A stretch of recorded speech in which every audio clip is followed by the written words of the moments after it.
Usually, before I go shaking my tits for the press, I like to go see how the professionals do it.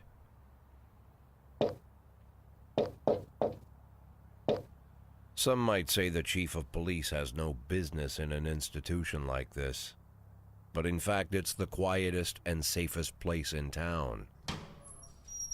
You won't run into any reporters, nobody gets into any fights, nobody drinks too much, nobody even raises their voice. The place is owned by an elderly gentleman who knows how to keep things under control. That's why I never invite my friends here. I wanted to make an exception for my 60th birthday, but most of my colleagues are young enough to be my sons, and they'd rather just hire prostitutes. Why stare at some boobs when you can take the whole package for yourself? But there's none of that in our club. Even looking too long is considered indecent. You can get an occasional glimpse, like by accident. The rest of the time you just pretend that you're immersed in conversation, or just come by for a drink. Doesn't mean these gentlemen wouldn't want their bald heads smothered in tits. It's just that nobody says it out loud. My younger colleagues might call it hypocrisy, but I call it the good old-fashioned manners. Good manners and leave the rest unsaid. She agrees to unbutton her blouse, and we agree not to pay too much attention. The girls are on a quiet prowl, too. They're looking for a way out of their cramped rooms. Maybe make friends with some wealthy patron with a pacemaker and dentures. Everybody wants something. But we have to control ourselves, or we'll all turn into libertines and prostitutes. Hell, if there weren't any rules, I'd be belching and farting, jumping up on the table, arms held high, yelling, "Shake it, baby!"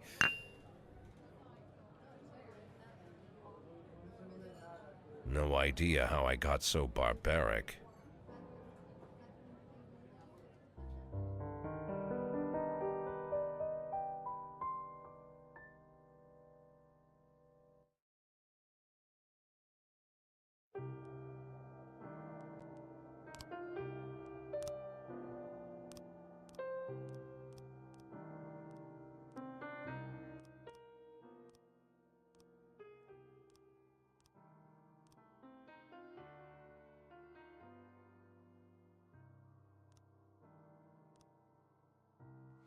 Hola, muy buenas, soy Fénix Supremo de Strike Games y aquí os traemos un nuevo gameplay de This is the Police. Bueno, como siempre, os traemos puntualmente algún gameplay diferente de algunos juegos que van saliendo cada semana o cada cierto tiempo, y esta vez nos ha tocado un juego que mezcla una aventura gráfica con gestión, podemos decir, sí, gestión de una comisaría de policía. Somos un jefe de policía que va a dejar su puesto próximamente y tenemos que lidiar con ello en sus últimos días. Para empezar, no vamos a seguir jugando la partida que tengo porque lógicamente la tengo ya muy avanzada. Pero vamos a empezar una nueva y vamos a jugar tranquilamente, ¿no? A ver, la partida.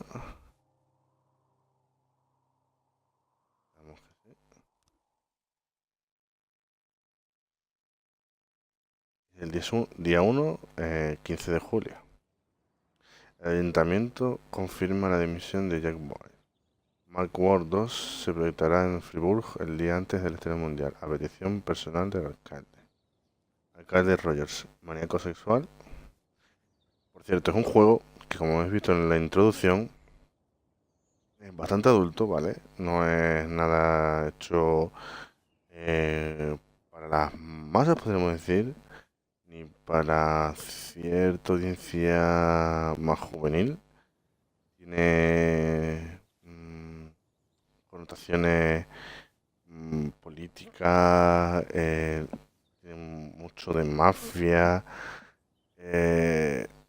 un montón de toques bastante interesante, sobre todo por el año en el que se desarrolla el juego, que por eso es muy acertado, bastante realista en ese sentido, aunque pienso que no, que tiene bastante también de que no es real, lógicamente.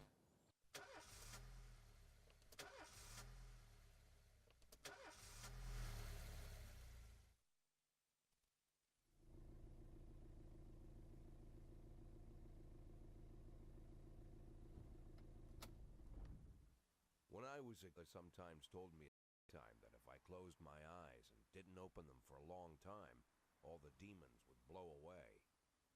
Yesterday I turned 60, but I still take his advice.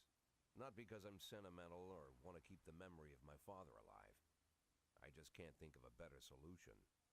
To get away from all the demons that haunt Freeburg, I'd need to wear a blindfold 24/7.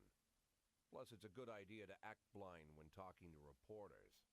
At least that's what my colleagues say. They're afraid of press conferences. But for me, it's more like a confessional. No matter what lies you tell, you're privately thinking the honest answers. It helps me remember who I am. The fact that I'll be reading all about it in the papers tomorrow is a small price to pay. Call it penance for the preacher.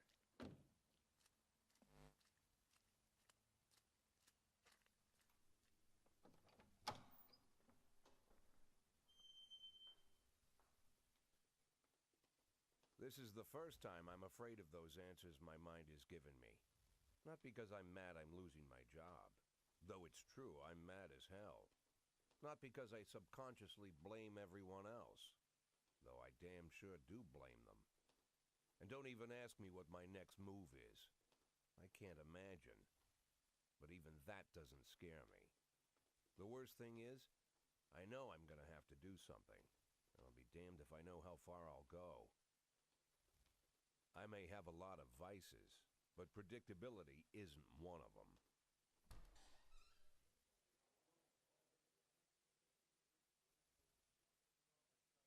I learned a long time ago how to drive away the swarming demons. But what do you do when they're trying to rip your soul from your skin? Shutting my eyes tight as I can. The best solution remains the same. Play blind. I just hope the reporters think I was blinded by the camera flash.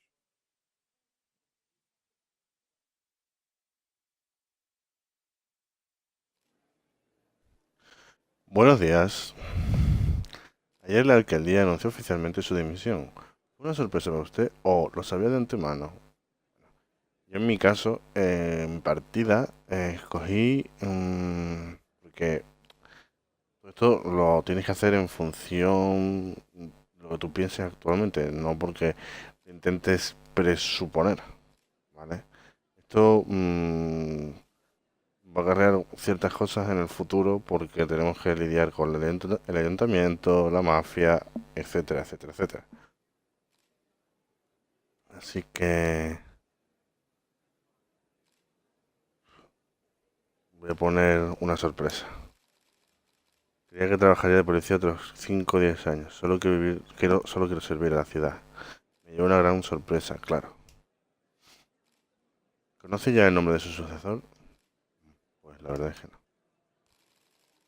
Creo que no, y no creo que la alcaldía lo sepa tampoco. En el reciente escándalo de corrupción, su ayudante Francis Kendrick dijo que pensaba dimitir. Si el alcalde le ofrecía su cargo, ¿cree que cambiaría de opinión?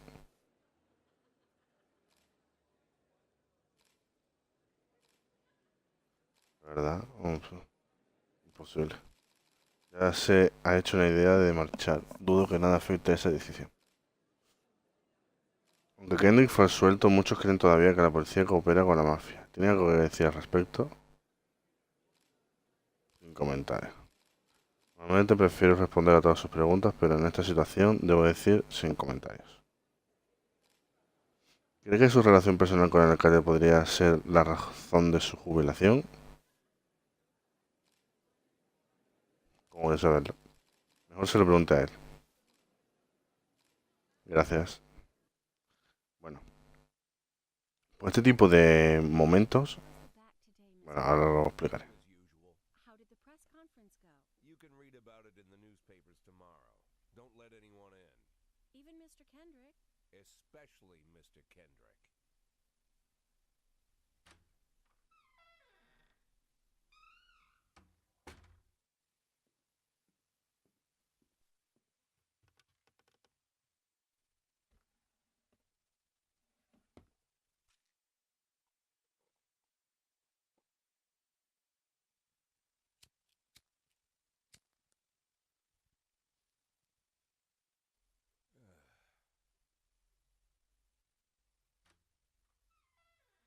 As soon as I heard the door creak, I knew what face I'd see.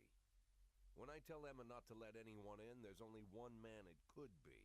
Rude, arrogant, no warning. That's Mayor Rogers in a nutshell.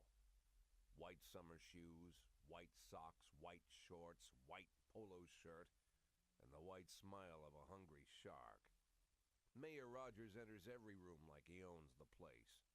Even the floorboards under his feet sound like they're creaking an apology. He never shied away from the odd corruption scheme. It's like the devil walks behind him. In the movies, the villains controlling the city play golf with the judges. Rogers plays tennis with them instead. That's about the only difference. Jack, I was hoping to catch you after the press conference. You ran away so quick. There's no smoking at City Hall. No reason for me to hang around. Well, this morning I signed a ban on smoking in all public buildings. Soon you won't be able to smoke here either. Soon enough, I won't be here at all. That's what I wanted to talk to you about. The people of this city like you, Jack. The police chief of all people. Don't betray that, Jack. Don't get wrapped up in any schemes. Sit nice and quiet for the next 180 days, and you'll be remembered as a hero. That's the only thing that you still have left. Be the hero. Then how am I supposed to scrape together a retirement fund? You had a million chances to secure a luxury pension, one that even I would have envied, although I've never set aside any money for myself. I'm not planning to retire anytime soon.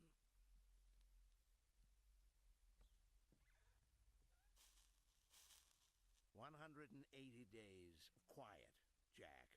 That's all I need. I don't have any problems with you, and you won't have any problems with me. I have a new assistant, Troy Starr. If you have something to tell me, call him. But try not to bother him. He's a busy man." I'll do my best. "And quit smoking up the office. One of my friends will be using it soon."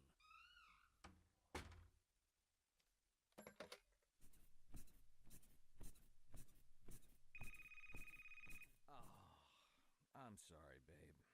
Only the mayor has this number. Mr. Mayor? Yeah, is this Troy Starr? Yes? Go fuck yourself, Troy Starr.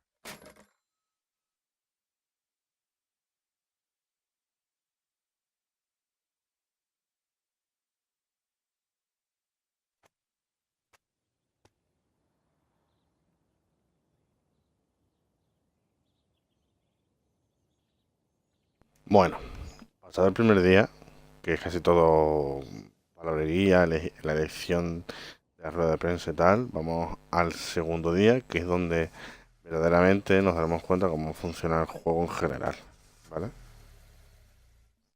Todos los días empiezan igual. Nosotros que somos de policía, bueno, ahora seguiré explicando. There's some kind of stigma against sitting shoulder to shoulder with your partners.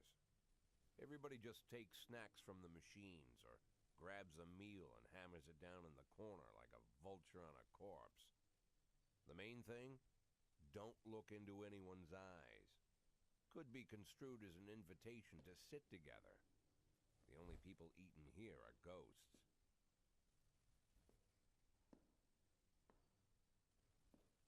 My deputy, Francis Kendrick. He recently became one of those